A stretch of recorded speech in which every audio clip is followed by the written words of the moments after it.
Bonjour à tous, ici Blossom en direct de la base olympique de Vers-sur-Marne pour la journée olympique de l'UNSS Créteil. L'équipe des jeunes reporters va vous plonger au cœur de cet événement. Vous retrouverez plusieurs rubriques dans le JT. C'est parti!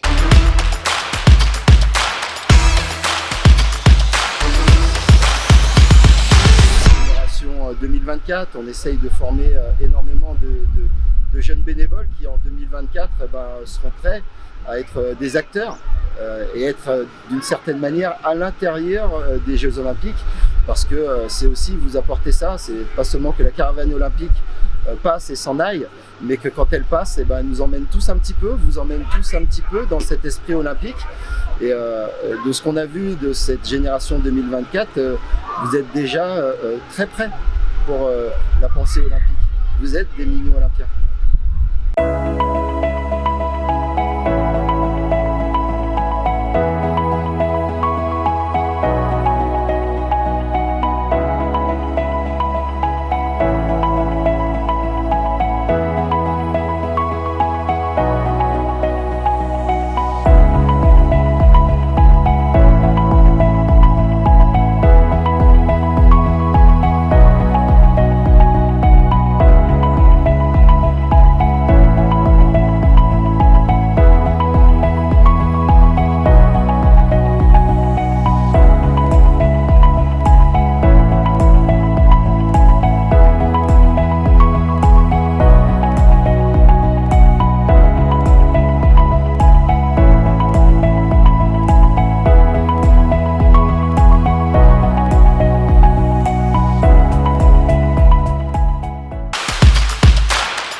Bref, j'ai rejoint les jeunes éco-responsables. Je protège ma planète et son écosystème. Je sensibilise. J'attire l'attention des participants aux questions environnementales. Je me présente comme référent développement durable de mon AS et de ma classe. J'aide à l'organisation des déplacements afin de limiter l'empreinte carbone. Je m'engage, je lutte contre les gaspillages et je réfléchis à des dotations et équipements éco-responsables. Bref, nous sommes jeunes éco-responsables.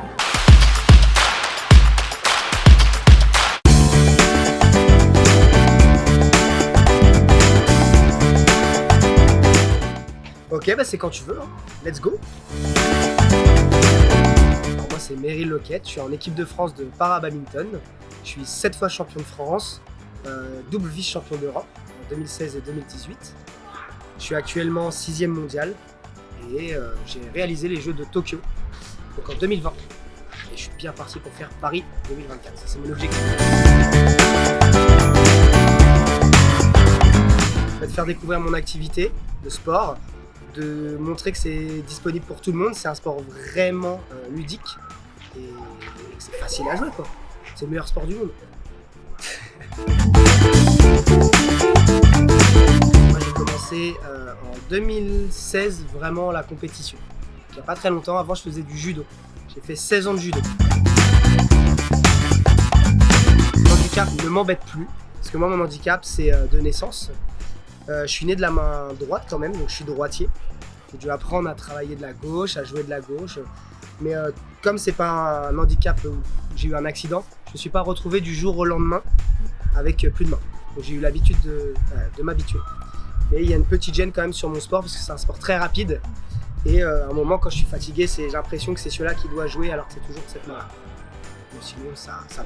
Et je ne suis pas, par exemple, je ne joue pas contre des personnes qui n'ont pas le même handicap que moi. Je joue que contre les mêmes personnes.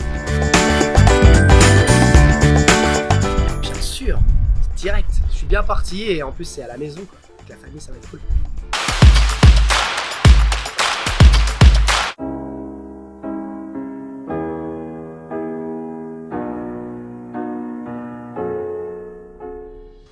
Le stade nautique de Vers-sur-Marne accueillera en 2024 sur l'île de loisirs de Vers-Torcy les épreuves d'aviron et de canoë-kayak lors des Jeux Olympiques et de para-aviron et para-canoë-kayak lors des Jeux Paralympiques de Paris 2024. Le complexe comprend 3 éléments majeurs. Le lac où se trouvent les parcours d'aviron et de canoë-kayak en ligne long de 2200 mètres et équipé d'une tour d'arrivée. C'est ici que les élèves ont pu découvrir diverses activités nautiques comme le paddle, le canoë, mais aussi l'aviron. Le stade d'eau vive et ses 2 parcours de 300 mètres et 150 mètres de long, où nous pratiquons souvent le rafting avec l'UNSS. Le plateau vif qui accueille les nouveaux bâtiments dotés d'un toit paysager, accessible à la promenade. Ce lieu est un véritable pôle d'excellence sportive internationale.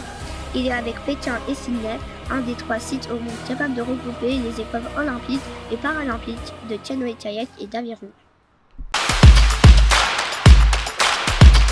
C'est une très bonne journée pour les jeunes au niveau de l'olympisme, entre ateliers théoriques sur la sensibilisation aux déchets, sur la rencontre avec des sportifs olympiques tels que la judokate Asma Nyang, ainsi que des activités de sportifs assez ludiques pour les élèves qui peuvent se dépenser et profiter de la journée avec ce temps qui se maintient, donc c'est vraiment pas mal.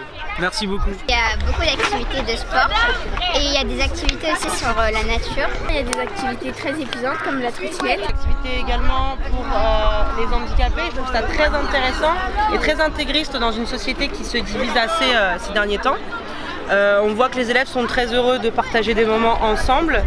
À travers les activités, on va travailler plusieurs choses. Par exemple, l'esprit d'équipe sur le paddle où on fallait ramer en même temps.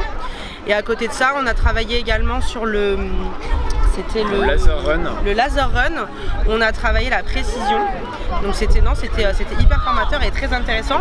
Manque un peu de soleil, mais c'était super. Alors cette journée, j'ai beaucoup aimé parce que en fait, il y a plusieurs activités et c'est super. Ça nous fait découvrir plusieurs choses. Donc c'est une super journée, riche en découvertes et en émotions.